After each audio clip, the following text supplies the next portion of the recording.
Hey, it's your guy Tyrrell back with the interviews. In today's video, we're going to briefly analyze the main tactical themes in the opening hour of Arsenal's 3-0 win at Brentford. So in today's video, first we're going to quickly look at Brentford's 3-5-2, then analyze Arsenal's attacking structure, and lastly we'll focus on the Brentford mistakes that resulted in Arsenal goals. So when we break it all down and we do look at the board, we have Brentford in a 3-5-2 and Arsenal in an unchanged shape with Fabio Vieira replacing Odegaard in that midfield zone and Thomas Partey returning to the starting 11. So what we ended up seeing here was that Brentford did shift their shape, and we witnessed them use this shape against Man United earlier on this season, where they pressed from the front with the striker sitting on the center backs, and then Jensen pushing forward to deal with the deepest lying midfielder. We did see that on occasion here, and in that midfield zone, it is 3v3, but when Brentford dropped off into a 5-3-2, they'd have the two strikers sitting in between Thomas Partey, and then from there, you can have De Silva and Jensen on Fabio Vieira and Xhaka. The key here is that they have the holding midfielder there to cover for the shuttlers when they push out towards White or Tierney when Arsenal try to play the ball into wider areas. Over on Arsenal's right-hand side, if they shifted the ball out to White, Jensen would step forward. And here, what you ended up seeing was that Fabio Vieira was looking to push a bit higher up the pitch, and that ultimately dragged out Ben Mee to take him out of the game and forced him into midfield positions or deeper areas near the halfway line because he was dropping off into spaces in between Jensen and Janelt, and that's where we ended up seeing Saliba in particular finding ways to play the ball in towards him in pockets of space between the lines, and from there he could push forward to progress the play. The reason why the Brentford defensive midfielder couldn't shift laterally on a consistent basis was that Gabriel Jesus was also dropping off in towards that midfield zone, and as that game persisted, we witnessed Martinelli having more license to drift laterally in towards central areas to occupy a center back, and that's where you'd see the forward movement of Tierney and Xhaka. Over on Arsenal's left-hand side, the same would apply to Tierney. You'd have De Silva pushing forward to close him down,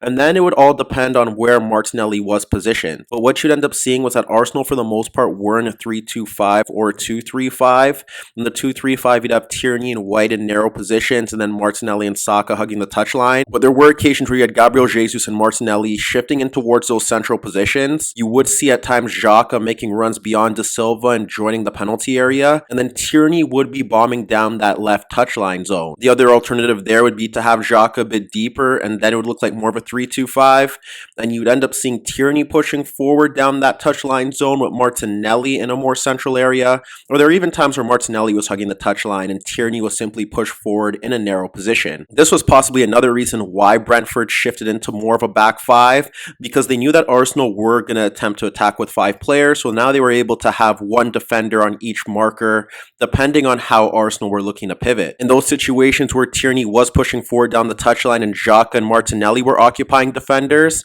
Fabio Vieira would look to shift on the outside of Jensen to receive the ball in pockets of space, or look to shift ahead of him in towards his own midfield zone to get on the ball from Thomas Partey or the center backs. If he shifted towards the touchline, you'd see Saka drifting into that gap between Henry and Mee, but for the most part, Fabio Vieira was occupying Mee or looking to receive that ball on the outside of Jensen, and on the rare occasion he'd receive it in that gap between Jensen and Janelt. One of the other reasons why Mee had to step towards Fabio Vieira is because if you have the two forwards pushing out towards the center backs and then Jensen stepping out towards the fullback, Janelt would step out into the path of Thomas Partey to provide cover, and then there'd be that huge gap in that midfield zone for Fabio Vieira to check into, and that's where he'd receive the ball from the defenders or Thomas Partey, and that would pull out Mee. In this example, you see Fabio Vieira dragging out Mee, and Saliba sliding the ball across his marker into the path of Vieira, who drops it off into the path of Thomas Partey, who's unmarked, and focus on the space that Vieira creates.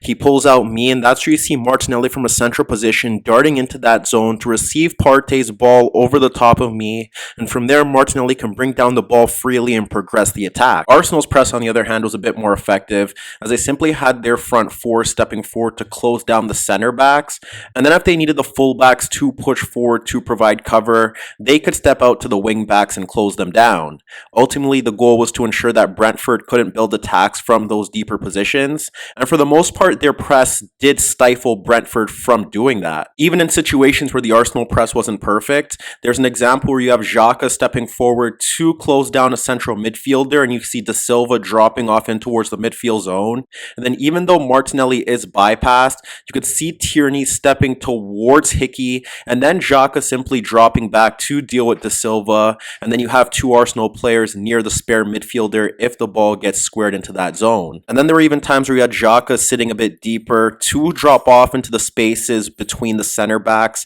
to ensure that it was 3v2 against the Brentford strikers and to prevent midfield runs from deeper positions. And that's where you'd see Thomas Partey stepping forward to help Fabio Vieira with the press. So as you can see, there were no real surprises in how Arsenal approached the game from an offensive standpoint, and they didn't really cause Brentford any issues from their offensive principles. It was simply down to mistakes that the Brentford defense made. Initially, you see it from the set pieces, and what you saw prior to their opening goal was that Saliba and White were able to get a 2v2 situation at the back post with Hickey and me, and Saliba occupied me, which allowed White to get into a position where he towered over Hickey, but he couldn't direct his effort on goal. And then minutes later, when Arsenal eventually score their opening goal, you see that Brentford are marking man v man in that penalty area, but focus on the activity in that 6-yard area. Gabriel Jesus is occupying a Brentford player ahead of the goalkeeper, and no one's covering either post. That's where you see Saliba making a free run away from Janssen towards the front post where they're zonal marking,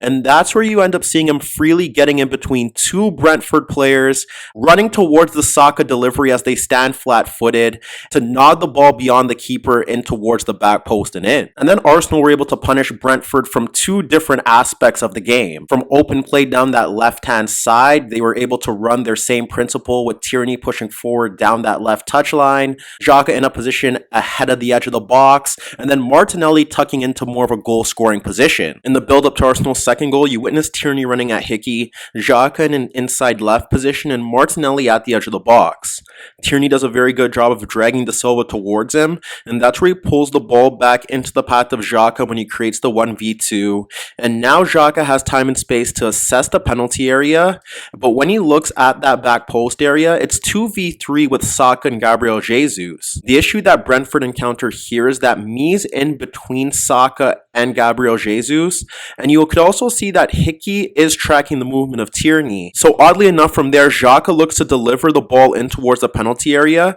However, fortunately for Xhaka, the reason why Arsenal succeed here is that Me drops off of Jesus and positions himself ahead of Henry and Saka. That gives Gabriel Jesus space to peel off Janssen and break towards the back post, and ultimately Me had no business of tracking the movement of Saka because Henry marked him tightly, and if he had tracked the movement of Jesus, perhaps he throws off that free header. Whereas Brentford's pressing in that 3-5-2 was often bypassed throughout that game. In the build-up to their final goal, yes, it was a great strike from Fabio Vieira, but there were two key elements that helped to generate that opportunity. One was Brentford's poor pressing, as they often had the two strikers stepping towards the center backs, when their press probably would have been a bit more effective if they had one forward stepping towards the ball playing center back, and then have the other one sitting on Thomas Partey so that they could do a better job of staying compact in that midfield zone. Here you see Brentford's press in full effect, and Saliba's dragging out a center forward towards him. You could see that Thomas Partey is closed down, and Saliba does a very good job of bypassing that press,